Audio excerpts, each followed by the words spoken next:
Oh, my tripod's broken! Hi everyone, it's Tash and welcome to another recipe video. That was a lot more hand than usual. And on today's shaky handheld video, we are going to be making the best French toast ever. Quick disclaimer, whether or not it is the best depends on your preferences. But I think it's the best. It's my favourite way to do it when I want something really indulgent for breakfast. In fact, this could even be for dessert. I love a good dish that blurs the mealtime lines. My arm's getting sore. This recipe is super simple, super quick, and it just takes minutes to whip up. And it is super luxurious too. So before my arm falls off, let's go to the kitchen and see how it's done. Let's start by making a soaking custard. We've got 2 eggs here. To add a tablespoonful of sugar, a little pinch of salt, about a teaspoonful of vanilla extract, 40 millilitres of double cream, and 40 millilitres of milk. We're just going to whisk this together with a fork.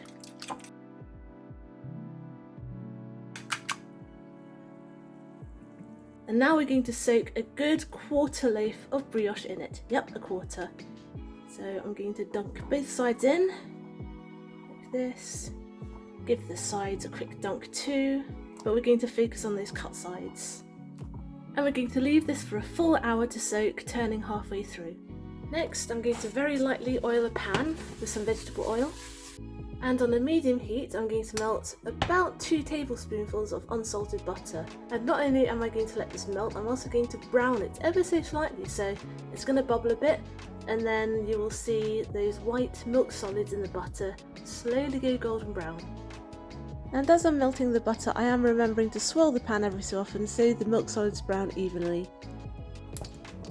And when it reaches this stage, when it's just starting to brown, but not too much, because we do have to cook it a bit more, we're going to cook our French toast. So I've got it here, and it has mostly soaked up all of that stuff.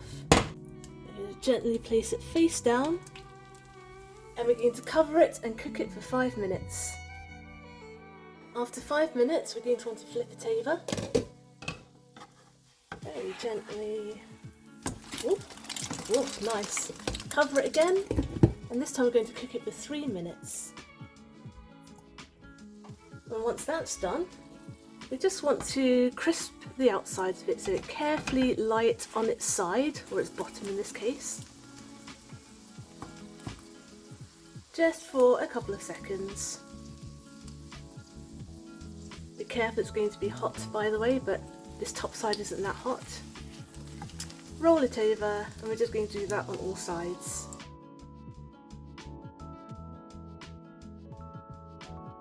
And now we're going to plate her up. Oh, that smells amazing, the butter's browned so lovely. And finally we're going to sprinkle over evenly about a teaspoonful of caster sugar. And we're going to light her up. If you don't have a cook's blowtorch, then you can pop this on a heat-proof baking tray and pop it under the grill instead.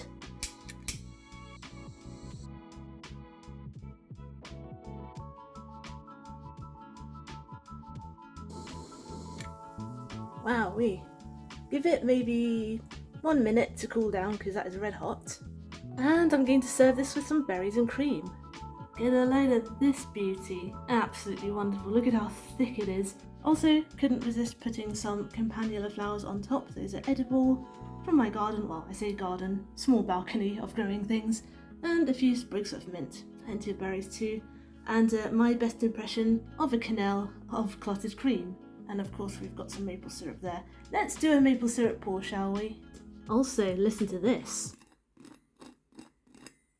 This is very unlike me, but I did a very unsatisfying pour. I think it's because I got so distracted by how beautiful the French toast was. I forgot to drizzle it around until the very end, so it is me remembering to actually move the maple syrup around the French toast and not get stuck in one place while I stare at its beauty. Fortunately, I think I made up for it by the fact that I did a very nice slow motion tear. You can see how fluffy and moist it is on the inside. I'm currently using an old telescopic phone stand as my tripod. You could say I'm using a stand-in. Yeah, I'll stop that now. Anyway, look at this. If I turn it around, you will see the heft of it. Look! I mean, I act surprised when I'm the one that made it. I'm the one that made the decision to use a quarter of a loaf of bread. and I can't say I regret that decision. Before this stand collapses again, I'm going to take a bite. To make sure I get a little bit of everything on. Cheers! It's towing that line between French toast and bread pudding. That's so good, and I love that caramelised top as well. Don't know if you can hear that. Oh yes, you can hear that. And there you go, the best French toast ever. Or at least my favourite French toast ever.